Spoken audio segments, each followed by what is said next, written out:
microphone on mute unless invited to speak. Feel free to drop your thoughts or questions in the chat box. We'll have a short interactive segment and a Q&A for the panelists towards the end. And as always, this is a safe and reflective space, so we invite you to listen openly, reflect deeply, and engage honestly with us. Once again, welcome to Webinar 3 of Navigating Change series. Today, we're honored to be joined by Julia. So Julia, I'll go ahead and invite you to introduce yourself using this format, your name, what you do, and any other businesses that you might run.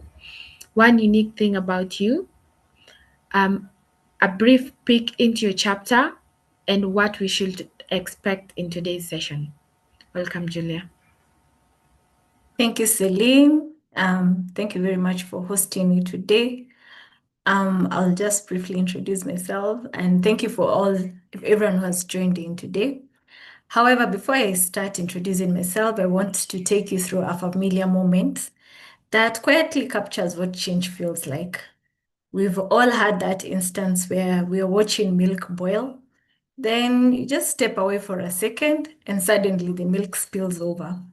Or that moment you're given a beautiful chocolate, a very nice bar of chocolate, and you forget it in your purse and it melts down. You thought you had time or you thought you're in control, but moments do shift. And because of these shifts, life can also be like that. So basically, my name is Julia Kagai. I'm a human resource professional whose expertise sits in the intersection of people, culture, customer experience, and performance. Over the years, my journey has spanned through the corporate environment, SME, sales, business development, of course, customer experience, and customer service. Currently, I'm engaged in consultancy, majorly HR consultancy. And from this exposure, it has allowed me to engage with people at all levels, at different levels. And I have come to appreciate the diversity and of thoughts and perspective. I've gotten a good understanding of different governance dynamics and the realities of building and sustaining growing businesses. One unique thing about myself outside work, I knit a lot and crochet, and I'm currently learning how to weave the kiondo, the old traditional way we would use the sisal, the way our grandmothers used to do it. And the reason why I'm taking that as a new challenge or a new hobby or something that I enjoy doing outside work, I'm fascinated by how strong and beautiful things are built thread by thread. The patience and intentionality that goes into building such unique and strong chondos. In my chapter, After the Melts, Making Meaning of the Unplanned Change, I reflect on what happens when life melts, when you lose that identity that you carefully constructed, when those melting seasons come. And a lot in the book, I'm referring to the analogy shared by Dr. Wanyike about the chocolate castle. What happens? So today's conversation will be what happens when that melting season comes. Do you let your chocolate just melt and sit down on the floor, or do you use it to rebuild it yourself? So we look at lessons and honest sharing about looking at distractions or seasons of distractions, not just as distractions, but as a way to redesign yourself. Yeah, thank you. And I'm looking forward to an interactive session. Thank you so much, Julia. What a powerful and inspiring journey, and how you've introduced yourself. And crocheting is such an art form. Not everybody can do it, so I applaud you for that. And we're truly excited to learn from your experiences today. Let's Thank you. dive right into the conversation. Welcome. To start us Thank you. off, let's talk about how unexpected change shapes our identity and direction, right? So, Right. Julia, as many of us grow up with a clear picture of what success should look like, when your journey took an unexpected turn, what was the hardest part? Losing the plan, or was it letting go of the identity attached to it? I would say losing the identity. plans can always be rewritten, and you can always adjust your plans. But when it comes to identity, it's the core you. So for me, losing the identity, just a sneak peek. I became pregnant when I was in first year in campus at 18. So you can imagine at 18, you started getting your freedom, the joy of I'm free, I'm unstoppable, I'm on track, all that excitement. But when that plan, or the plan to clear campus when you're still single and being you, it really changed my whole identity, because I had to shift away from an identity where I'm just me, myself, and I, to me and someone else who's looking up to you. So I'll say it's more of identity. Plans can always be changed. Identity shifts are very uncomfortable, and it requires a lot of resilience and a lot of self-acceptance to be able to do effective, or to be able to own up the new identity that you get along with when there's a change. Yeah. Amazing, amazing. And I believe I'll just also add on to what you said. Sometimes we stick to one identity, but when a shift changes or comes into our life, we should always learn to navigate that new path. And I applaud you for doing such at such a young age. I know it was not an easy thing, but we really applaud you. So we often celebrate people who stick to the plan, right? Like you said, your plan was to Yes. finish campus single and your degree, but that was interrupted the very first year you got into campus. But what have you learned about the value of detours, even the ones we did not ask for? Let's go back to sticking to plans. My plan was to clear campus at 20. So you can imagine I'd already done that plan. So the value of having detours, one, it builds resilience and discipline. That is what I value most, because if I had not had that detour, probably will be something else, either very good or very bad. So we'll not speculate about that, but what still remains intact is that these detours have made me a stronger person. They have anchored my values, strengthened my resilience, and even defined what I bring to the room. Now, I anytime I'm in a room, I'm aware change is inevitable, and I'm able to navigate, keeping in mind the details. So I feel I'm better placed to easily navigate through change, as you're saying. Yeah. Awesome, awesome. And I loved how you said the detours helped you to build resilience. And you also mentioned that anytime you step into a room, you know, or wherever you sit, you know that changes have to come. Change is inevitable. And this resonates with some of your fellow co-authors who mentioned last week that you should know that change is always there to come. So you either have to plan for it or be aware it is coming and prepare yourself for that. Thank you for pointing that out. And to the audience, to everyone listening in, feel free to drop in the chat. This is a question out to you. What unexpected turn has changed your life or your perspective in ideas, thinking, ideologies? Yes. What unexpected turn has changed your perspective in life? Feel free to drop that in the chat and I will read them as we go along. Now that we have spoken about what change and unexpected change shapes our identity, let's move deeper into how change reshapes our definition of success. Because I believe each and every one of us has their own definition of success, and it is different for everyone. So, to Julia, success is often defined externally by the things we see, by titles, timelines, income, or visibility, right? How Yes. did change force you to redefine what success truly means for you individually? Success is one very unique thing, because everyone defines success differently. It's either, most people say success can be intrinsic or extrinsic, but however, we always look at extrinsic success. So I'll start in my early career, the way I looked at success. It meant titles, visibility, being seen, climbing the corporate ladder theory, all that, buying the next new car. But I came to realize with time that success is not just material things, it's the merits. It's outside what you actually have to see. It's the merit and the impact that you put or you have in place. For me, right now, I look at success as what impact am I leaving behind? What legacy am I leaving behind? So that's my definition of success.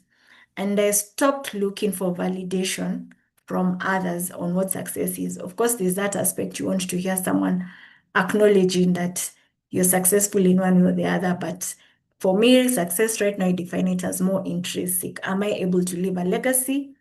Am I building a legacy that I'll be remembered for, or am I just chasing for titles and money? Yeah. And with these changes and detours, I'm coming to appreciate it more and more. Thank you, Julia. And I find that you mentioning impact and legacy, that is for it's a long it's do we say a long goal, like you're playing the long game, and I love that for you. And as you're chasing impact, legacy, and what you will be leaving behind, you know that change begins internally. As much as you are going through a shift in your life, it doesn't happen externally if it doesn't come from within, right? True. What internal shifts had to happen before your external life could shift in alignment to what success looks for you right now? And how can this be used by guests listening in, or to someone out there? How can they apply the same thing? I stopped seeing myself as a victim of circumstance. So I'll encourage my listeners, stop seeing yourself as a victim of circumstance. Yes, circumstances are there, but instead of seeing yourself as a victim, see yourself as a victor in every circumstance, despite everything, and learning to take responsibilities. Some responsibilities are hard. It feels like a punishment, but there is power in taking responsibility and taking ownership. So I'll say the internal shift is first owning the whatever is going around you and get out of the victim mentality. So be having a victor's mentality vis-a-vis a victim mentality. Thank you, And thank you, Julia. anytime you want to know there is need for change, you'll always find some discomfort. Discomfort is a sign that you're not lost. You're actually in the right track. Thank you, Julia, for mentioning three things that resonate with me. You said we should stop seeing ourselves as victim of circumstance. Instead, we should see ourselves as victors. And this resonates with a statement I had once while speaking to someone wiser than me. They said, "No one is coming to save you.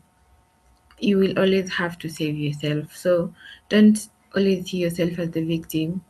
Try to look for solutions and ways." And she has also mentioned you won't be comfortable in change. You'll be uncomfortable, but that means you're doing something right, you're doing something out of your perfect box. So as listeners, let us urge ourselves and pat ourselves in the back to always be victors and save ourselves. Yeah. And Julia, how do you handle the tension between personal fulfillment and societal expectations, societal pressure, especially when they conflict? And this is something I have to mention to add on, is something women, mostly women, really go through. So how do you handle that tension? Societal pressure and expectations come with what we like calling adulting. And the pressure is real. When are you graduating? You have to graduate by this age. When are you getting married? Once you're married, the next question is when are you having babies? By this age, you should be thinking of building, those kind of whatever pressures. So what I've come to do or what I do for myself, yes, I will listen to those societal pressures. I will do an internal reflection and review. Is it talking to me? Is it resonating with the goals that I have in place? If not, I'll just shut it down as noise. Of course, you're going to disappoint people, but by the end of the day, you have to make yourself happy despite the different societal pressure. And it's also good to take time and tell people the reason why you're doing X, Y, Z so that they also understand, not to put you in a box, especially for ladies. When are you getting married? When is the next baby coming? Where is that man? So it's just learning to see and appreciate the pressures. Yes, they have good reasoning behind those questions, but you also have to learn how to counter them respectfully so that you also don't look like you're living in your own bubble. Yeah. Awesome, Julia. Awesome. And what I'm getting from that is alignment. When Yeah. you know your values, what you want to do, even with such pressures, you can easily maneuver or just smooth your way through it. And because you know what you want to do and you know what goals and values you're aligned with, so and you've also said accept the pressures. It's like saying the best diamonds come through pressure. I believe it's a thing like that. Yes, diamonds are forged through pressure. So pressure isn't always bad. You can embrace it and use it to your advantage. And with alignment comes dreams that we do not realize sometimes. You are working towards something, you're hoping for something, you put in the work, and more times you've done it perfectly, but it doesn't come to fruition. So, and with that comes the grief of, I didn't make this happen. How do you, or how does one grieve a version of success that they failed to reach without feeling like all is lost or there is nothing more to them? Grief and dreams are interesting. Well, I would look at it. Grief is not when you don't achieve that goal, um, don't grieve like you'll not get an opportunity to do it again. Grief doesn't, or a failure to achieve a goal at a set time doesn't mean that you have failed. You'll only fail if you let that dream die at that point. So I'll look at it as grieving is good. You allow yourself to feel the pain, feel the pinch, feel the disappointment. It's good. Feel that grief, own that grief. However, don't stay too long on that grief. Again, change. Plan yourself around the different challenges that have made you not achieve your dream and replan yourself. If you stay too long when you're grieving, you'll not meet the end goal. And that's where now we'll start even grieving as even outsiders. So for me, grief is good, but how you handle the grief when you've not achieved your dream is what I will urge our listeners to look at it differently. So yeah, it's okay to grieve. Plus, it will also give you good insights on how best can I maneuver to achieve the dream that you had in play. Yeah. Thank Back to you. you, Celine. Thank you so much, Julia. That was really insightful. And allow me to read a comment from Faith Kibotu. She says, thanks, Julia, for this inspiring webinar. I am learning so much from you. And what I'm learning is that there's no problem that has no solution. At times, um, when timelines don't fall in place as I anticipate, I have learned to be patient as not everything can be solved immediately. Struggles have more often taught me to tolerate uncertainty and delay gratification. I look forward to reading your book. Thank you so much, Faith. We're glad you're here with us. Kindly, everyone, just give me a minute.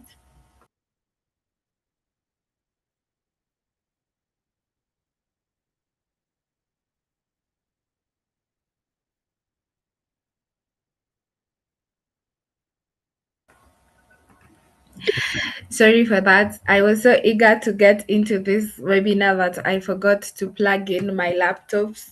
I didn't want it to go off while we're still having a marvelous conversation.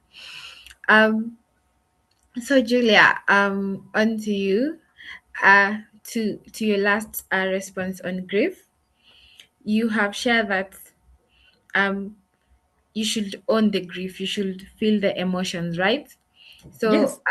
I always see it as learned lessons. I like to call failure learned lessons. And someone said to me a while back that if you failed at something, when you start again, you're starting from a point of knowledge. You're not starting from zero. So you're bound to do it better than before. And your chances of success are actually maybe higher than before. And I thank you for assuring that is the case. Let Um, me reiterate on the same point. yes. Take you back to Thomas Edison, what he said. Mm, Before he was able to figure out how electricity works, he said he has discovered 1,000 ways on how electricity doesn't work. So it's work, more yeah. of choosing your grief instead of Yeah. saying now that I've discovered it's the one. It's I agree. I agree. Now, let's talk about navigating uncertainty and realignment, as we have spoken of alignment. And when changes come with a new path, means you have to realign yourself. And uncertainty most times can be uncomfortable, yes, even frightening. I have experienced that. Yet it's often where growth begins. And in seasons where the future is unclear, Julia, how do you make decisions without having the full picture yet? You're just taking the first step. You do not know where the last step or that first step will end. honestly, Celine, you rarely get a full picture. You rarely get full clarity. We live by faith. Even waking up in the morning when you step out of bed is just the fact that you're living by faith. So I'll say is more of living by faith, having clarity what you want to achieve, and being ready to experience any turbulence because, as you said, change is inevitable in anything, and how you navigate this change through uncertainty is primarily being guided by the clarity of what you want to achieve. For instance, if you're climbing stairs, say like, for example, KICC, it's 23 floors. By the time you're hitting floor 10, you're already tired. So you choose, do I still go up? Do I rest? Do I take another 2 more steps? Or do I detour and take the lift to get to the rooftop? So it's just getting the clarity of what you want to achieve and appreciating the different circumstances around you that will help you to navigate, and even involving people who can be your sounding board to get different perspectives on how best you can navigate the different uncertainties around you. I hope I've answered you. Yes, you have. And you've mentioned faith, and something popped up in my mind. How does faith help you manage the fear in those times of uncertainty, in those moments? You only live by the principle you live once. So the same way you have faith today, you'll go home and you're looking forward to go home, and you have faith tomorrow, you'll wake up. So I'll say that's what keeps me going. And we all believe in something. There are people who believe in God, there are people who believe in Mm, Buddha. So we all believe in something. So that's what keeps us going without being very religious. yeah, yeah, I agree. And with uncertainty, realignment comes fatigue and burnout. So, Julia, what role does rest, silence, or pause play in helping us realign during change? It is very important to take rests. And today, I had an opportunity to join another webinar today. And the person who's sharing the details of the webinar just gave a very good insight. a bit of self-love. Take a day to rest. And rest is not just for your physical body, even your mental space. The minute you rest, you're able to slow down and even see the things that you are not privy to. I like reading a lot, Celine, so I'll refer people to a book. What you see when you slow down.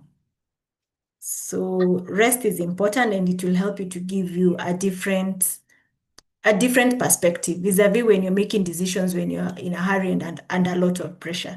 If you take time to withdraw, rest physically, emotionally, psychologically, you'll be able to get different perspective and you'll be able to navigate easily or better within the different change spaces. Yeah.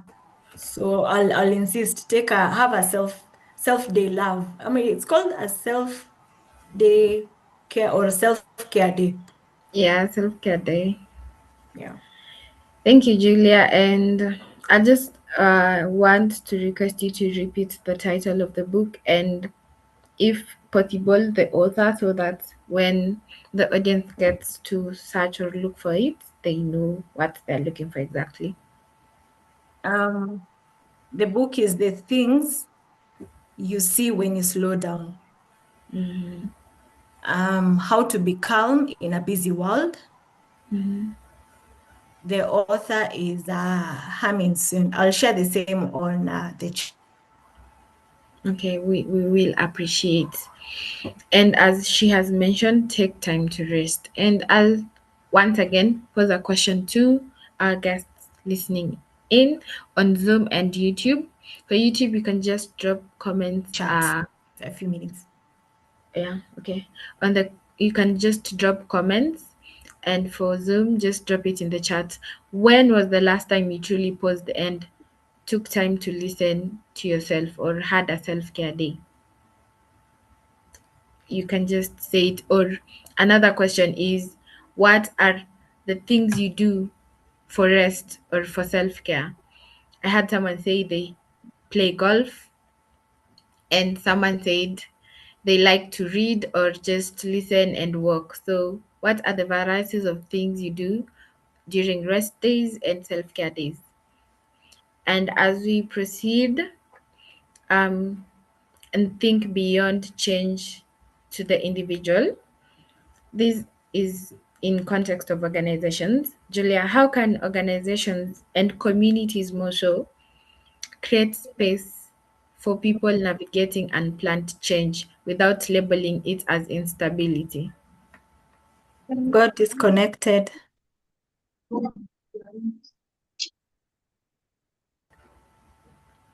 Hello? Hello, you can hear me? Sorry, I got a bit disconnected. Yes. Did you get my last statement? No. So I posed a question to the audience to tell us what they do for rest days, because you encouraged that.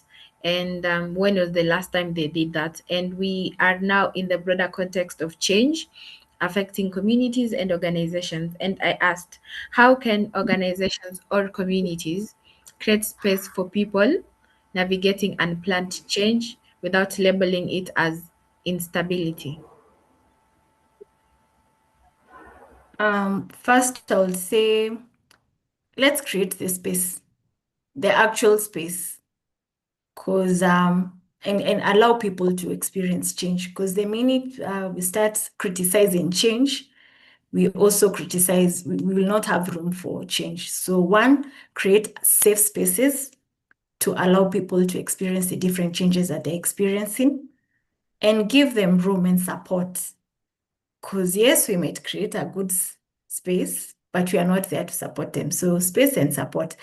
And in terms of community, doing a lot of awareness creation, because someone might be going through a change and we're here busy panel beating or criticizing them, not understanding or appreciating they're going through a change. So even allowing us, me and you, being living that we are living in the same community, ability to accommodate people in their different change spaces. Yeah. Thank you so much, Julia, for mentioning accommodation and creating that space. And I think just a minute. I will kindly request Claire. Let me just mute her. Okay. Thank you, Nish.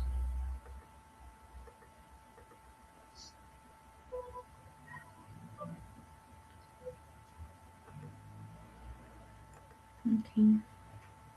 Sorry for that interruption, everyone.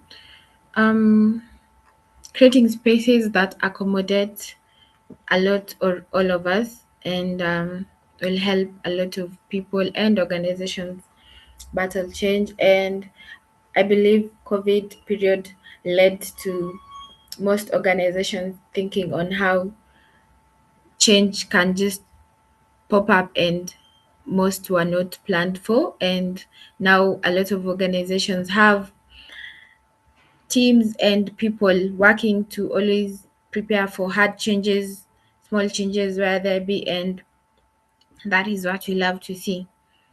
And I'll urge our participants, our guests, to, if you are picking up something from this conversation, feel free to drop it in the chat box, and I will just read your thoughts out loud. And we appreciate you for being here with us during this conversation. Let us continue. And also, as we are almost winding down, you could prepare your questions or any comments for the panelists, uh, so that we'll also be able to read them out loud. Julia, what advice will you give young professionals, me included, who are pressured to have everything figured out early? And this is touching on something you mentioned when we began, figuring it out early at a young age. What advice will you give to young professionals? Uh, Celine, that's a very hard question. What I do for the young professions that I take time to mentor, for you to be able to figure out when you're young, I'll challenge you. Do you have a vision board? What is your vision for the next 5 years? What's your vision for the next 20 years? Because I believe if you don't have a vision, your mission will be scanty. For instance, I'm just about to turn 40. So I'll say by the time I hit 60, I want to have my retirement package set. Say, example, I want to be earning a pension or retainer of 500 per month by the time I'm 60. You see, you're working towards a certain goal. And when you are working towards a certain goal, you'll be able to figure out you'll be able to figure out life at an early stage. Vis-a-vis you waiting until you're 50 or 55 and we've started sharing the memos, you're about to retire, what's your retirement plan? Such things. So for young people, I'll encourage you to have a vision board with clear timelines of what you want to achieve. And be kind to yourself. If you don't achieve something by the time that you've set your goal, do a retrospection. Why have I not achieved this goal? And learn from the lessons that you've inquired or you've acquired before for not achieving that goal. Again, some goals, if they're not meant for you, accept and move on. You might say you want to own a helicopter by 40 or 50, and you are 60 and you've not owned that helicopter. So it's good to be kind to yourself and let go some of the dreams that you've not achieved and learn from there and say at least you've hit somewhere. Yes. And always aim high. Don't just aim for the roof, aim for the sky or even the galaxy. Yeah.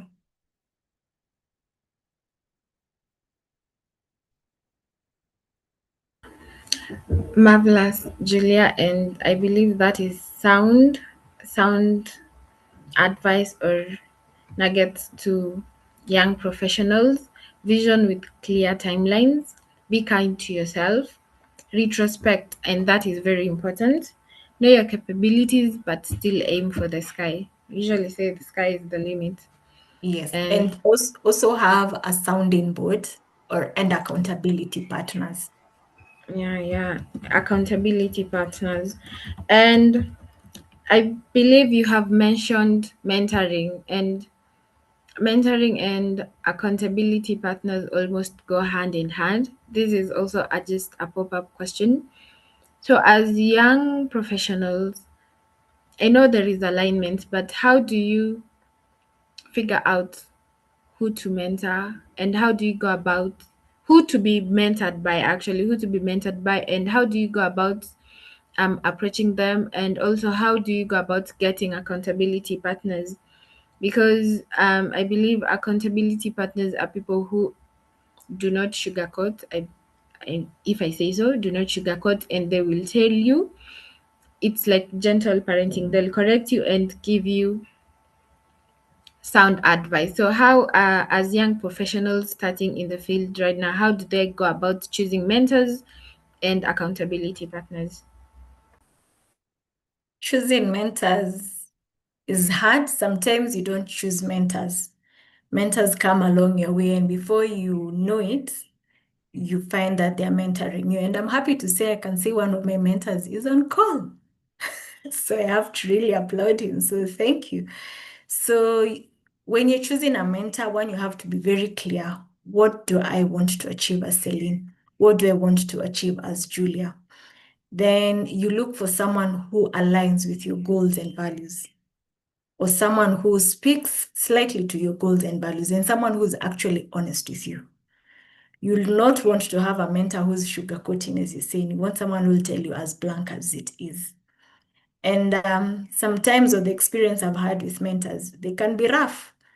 And you'll be annoyed, but for how long will you be annoyed, Celine? Do you want to grow? So you also have to be in a space where you're willing to receive feedback. As for accountability partners, it is said you're as good as the 5 people you hang out with. So if you're not accountable to yourself and the person next to you, then I'll tell you you're in the wrong space. So for accountability partners, look for someone that you feel is you share a vision and you are able to correct each other without being disrespectful. Where I'll come and tell you, Celine, your goal is XYZ. For you to attain this, you had pushed, or you had promised you'll do this and this, but now you're straying. Is there any help you need? Or I'll come and tell you, Celine, hey, hapo umeangusha. You're dropping balls. You need to, and you also need to receive the feedback. Well, yeah. Thank you so much, Julia, for sharing that wisdom with us. And I believe that is very, it's a learning point for any young professional out there. And I'll just go ahead. Thank you, Aidera, for the clapping reactions. That is to Julia. I'll read 2 comments from Faith Kibutu. Faith says, allowing myself joy in presence of others is a subtle practice that gives me self-love. And I agree with you, Faith. You should always love yourself. Yeah. And joy is a good thing in life. With more joy, you live a longer life, actually. We have Elijah. Elijah says, when you walk in a room, change is inevitable. It is surprising how easily we do not pay attention to this fact. What is your opinion? I believe this is a question to Julia. What is your opinion on how to enhance this awareness, and how do you use it? Any specific example of a situation where this awareness helped you? Good job.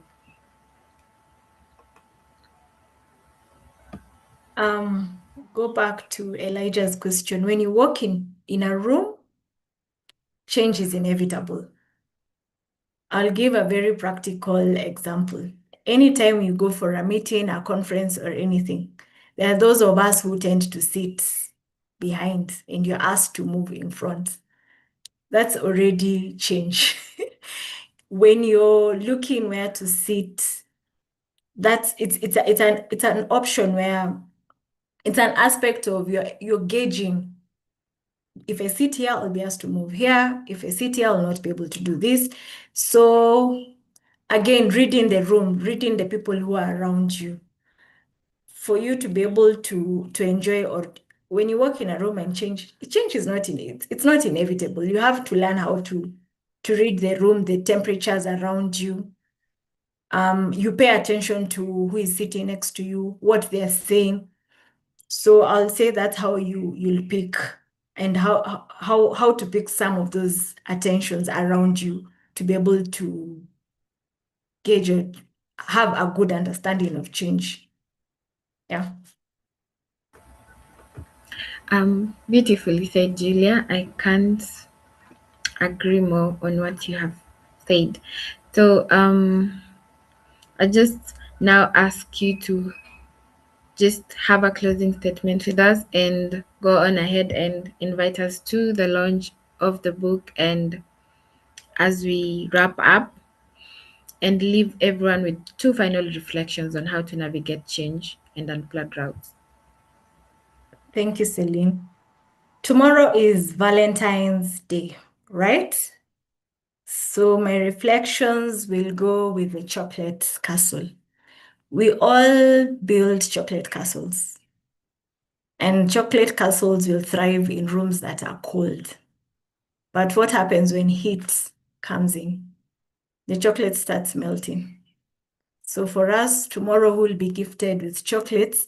As you receive that chocolate, or as you're given that chocolate in its hard, solid shape, remember, as it melts, you have two options: either to leave it as candy, it can be messy when it melts, or you can remodel it to something that you want to do, or you want a nice shape with it. So I'll ask you to reflect on that, or retrospect in that change is how we carry it. Do I want to live in a messy environment, or will I redesign and change?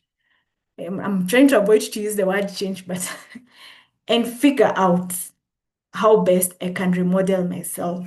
So yes, with the chocolate analogy, as we are building our chocolate castles, let's remember the melt and appreciate every season. And every season we're given is a season to remodel and redesign. And every remodeling and redesigning will make us better. So let's not avoid change and embrace change, and allow other people to help us navigate through these changes. Yes. So for my viewers, again, thank you very much, Celine, for even having me today. We'll be having the book launch, Navigating Change, what triggers change and how we optimize change, on 20th. That's next week on Friday. We welcome you to join us to celebrate as we get in depth to discuss how these changes have built us in details and with a lot of more storytelling. Yes. Those who will not be able to join, I know there are a few I can see they are joining us from the UK. Thank you very much. Please feel free to log into the website and order a copy of your book, and it's also available on Amazon. Thank you. Awesome, Julia. Thank you for those words of remodeling. And I actually agree, because even as kids, we were taught to play with clay and make it into shape or form that you would love. So that is the same analogy we should use with change and navigating life. So thank you so much for your openness, wisdom, and honesty. This has such been a deeply enriching conversation, and we are incredibly grateful for you and your time and your insights. And to everyone that has joined us today, thank you for being part of this community and this journey. And as I mentioned, we have had 3 of this series, and it was all lovely conversations. So remember, sometimes the detour is the destination, sometimes the pause is the progress, and sometimes the unplanned route leads us exactly where we need to be. And if today's conversation has resonated with you, just adding on to what Julia has said, and it has challenged your perspective or helped you see your own journey, differently, I want to encourage you to take the next step by getting your own copy of Navigating Change. It is a collection of real stories and lived experiences that remind us that even when life unfolds differently than planned, there is still beauty, meaning, and direction to be found. And even more exciting still, we'll absolutely love to see you in person. Please mark your calendars for the official book launch. The date is 20th February 2026 from 2 p.m. at the Weston Hotel. And before I close out, I'd have to read again a comment from Faith Kibutu. Thank you so much. This is great and super inspiring. Well done, Julia. And also, I'd love to allow me to welcome one of our own director of Zion Pal Publishers to just say a word, as this is the last webinar before the launch, but we'll have many more to come.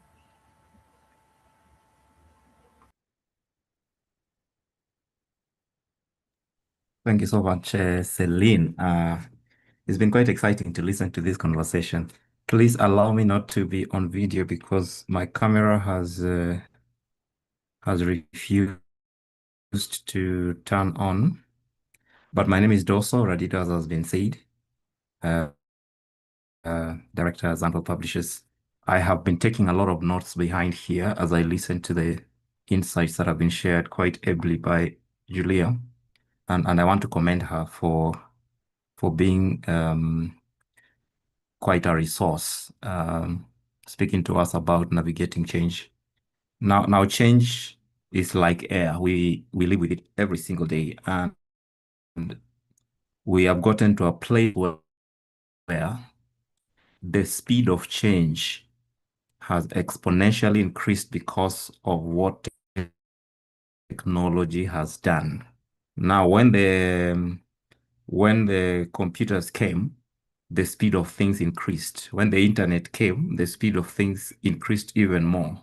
These days now we are dealing with AI, and if you have been careful to watch what is going on, AI is causing us to move at a speed faster than we've ever imagined. So that where technology has reached today, you don't have to travel the world for you to be there. You can be in America in 1 minute by a click of a button, and then you shift to Europe. And I mean, it doesn't have, we are not limited anymore by distance. We are not limited anymore by traditional barriers that really kept people apart. And now those who are making it in the days that we are living in today are those who are able to survive change, to thrive in change, and importantly, to trigger and manage change. For so many people, they are still reacting or responding to change. There's only a small number of people who are at the very, very front of triggering change or causing it to happen, because the change that you're responding or reacting to feels different from the change that you are the one triggering. And I think for people who are creating massive leaps in whatever they are doing, they begin by triggering change. And this applies across every aspect of life. And I think, as Julia has advised, it is important to create room for change, get used to it, experiment with it as much as possible so that your emotions are used to it, your mind is used to it, and every part of your being is used to it, because many of us get overwhelmed by change because we are not used to its consequences, to its new realities that it is creating, because traditionally we have been conditioned to find peace in status quo, in predictability. You know that if you want to go home, there's this route you've been taking, and you know that that route works, etc. So that is status quo and predictability. But when things change, many of us get disturbed. Many of us feel overwhelmed. Many of us feel like we have reached the end. Recently, I was listening to a conversation between T.D. Jakes and his wife, and they were they were talking about dealing with grief, and grief is one of those big changes that sometimes can happen to you when you have lost an important member of your family or your friend. And TD Jakes was saying, you don't have to try to understand the situation, just try to survive it. And I found that quite important, because sometimes we kill ourselves trying to understand, why did it happen to me? What is it all about? Instead of marshaling all our energies and trying to survive that change. Because if you can redirect your energy to try and find out ways of surviving it, thriving it, or floating above it, rather than killing yourself trying to understand it or trying to question it, etc., you realize that doing that would cause you to actually make steps ahead. And as I have said, if we experiment with change and get used to it early, then when it happens, it doesn't shock us. And maybe if I can add an advice to the young people who may be listening in or who will listen to this conversation later, use your young age to experiment with change when you still have very little to lose. Because one of the advantages of being young is sometimes you have very little to lose, or you have a lot of time to recover. And by the time you're growing old, you are beginning to be very careful, because a little move may not just affect your life, but may affect many other people who are depending on you. And maybe you may not have a lot of time to recover. So if you can experiment with change early, trigger some of it yourself, expose yourself to fast moving environments, stretch yourself here and there, build your muscles, feel the pain early, because there is wisdom that comes with experience. Somebody once said that experience is the best teacher. So if you experience change early, pick intelligence from that, build your muscles, and get out being, somebody who will not be shaken by it, will not be stagnated by it or thrown off by it, but somebody who can survive it and thrive it. And as we continue in the coming days, I am telling you, change is going to be more rapid than what we are seeing today.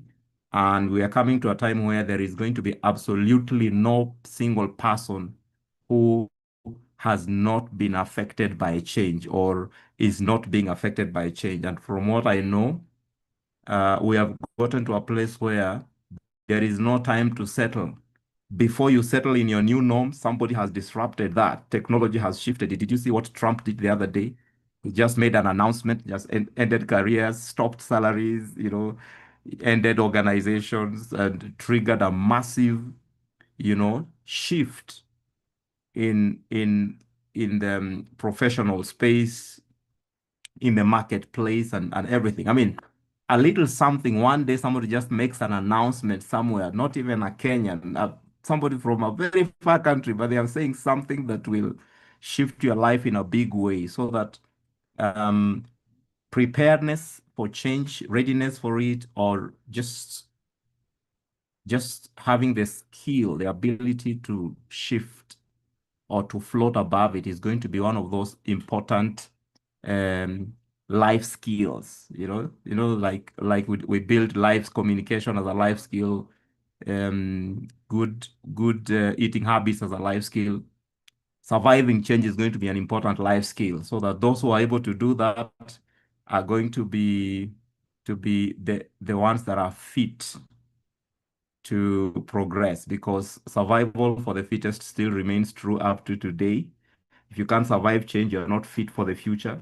If you can't thrive in change, you're not fit for it. If you can't trigger it, you're not fit for it. And I think from what we have learned so far, especially from what has been shared in the books, Navigating Change, we are getting to a place where we also must become masters of change. We were not just created to react or to respond to change coming from outside. We can also be masters of change. And as I said earlier, the change you have triggered feels different from the change that has just ambushed you. And my challenge to all of us, let's make change normal. Go and begin to change some things in your life. Change your wardrobe, change the way you talk, change the places you go to, change friends. I mean, try to change a little something in your life so that you see how good you are. If you do that, you're going to do better as opposed to waiting for massive shifts. And finally, as I finish, the workplace is changing quite fast. Technology is taking over a lot of what used to be traditional work for people, and we must be aware of that. So it's important that we begin to listen to what's happening around the world, because in the next 5 or 10 years, a lot of what people are getting paid to do today is likely to be taken by machines. So you have to know how to learn, how to work with machines. Some people are saying, oh, machines are taking over, but some people are saying those who know how to work with technology are the ones that are taking over jobs. So you want to be among the people who know how to work with technology, know how to work with AI, know how to work with machines, know how to collaborate with people who you are not seeing, know how to trust people. One of the things that stops us from working with very many people is we take very long to trust. If you're a fast truster, you are likely to experience a better life than somebody who takes like 10 years before they interrogate, corroborate, check background. Those are important things. But again, you must bring your emotions to a place where you can trust the person. Do you know I've never met Julia Kagai in person? But we are here working together. So we will just meet next week on Friday. So if I waited to see how she is, who her mother was, where she went to school, or who her brother is, etc., we would not have worked together. She just told me, she just reached out and said, yes, I am interested in the project. Please sign me up. I have something to say. We said, yes, we believe in you. We know you can do something. And here we are working together. So if we waited for this to be done after experiencing her physically, then you know that this conversation was not going to be here today. So a part of navigating change is also learning how to trust fast, because the speed of life is determined by technology these days. So technology has opened up space so that we can meet virtually. We don't have to meet in a Rorashio or a church or a meeting, much as those are still there. But technology can allow us to be in meetings like here today. We are meeting. We've never met in person, but we are here impacting each other because we trust that this is something good. So we're investing ourselves into it. So thank you so very much for the conversation today. And thank you so much, Celine, for doing an excellent job. And I must thank everybody who has spared time to join the conversation today. If you have the time next week, Friday, come be with us at Western Hotel. We are going to have 8 other authors who have collaborated in the writing of this book together with Julia. They're going to be in the same room, and all of them are high caliber women, high quality people, very wise, very experienced, very knowledgeable, and very, very networked. So you may just run into your next business opportunity or your next door or your next something. So please make sure you join us on the 20th, Western Hotel. The program will start at 2 p.m.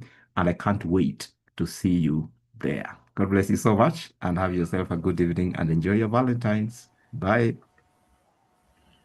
Thank you so much, Mr. Doso. Just before close off, allow me to read one last closing comment from Julia and Elijah. Elijah says, very inspiring and insightful, brilliant. We couldn't agree more. And he says, learning how to trust fast. Wow, good advice. Thank you, Mr. Doso, for that. Julia now closes us with, if your castle has melted, if your milk has spilled, if you're standing in puddles, pause, reflect, test the sweetness, then keep walking. You're not broken, you're being rebuilt, and your fortress awaits. And a special shout out to Mama Julia for being in the webinar with us. And Waidera also says, thank you, Julia. Congratulations to this great milestone. I'm so proud of you. Organize how I will get my hard copy. Congratulations once again. And with that, on behalf of our incredible panelist, Julia Kagai, and the entire Zion Pal team, thank you for spending your time with us today. Let us keep trusting the process. Let's keep walking the unplanned route with courage, and let's keep redefining success in our own time, in our own terms. And I'd love to wish you all a beautiful evening, everyone. God bless and have a good weekend of love and romance. We wish you all the best. Thank you and happy Valentine's. Enjoy your weekend. Yeah.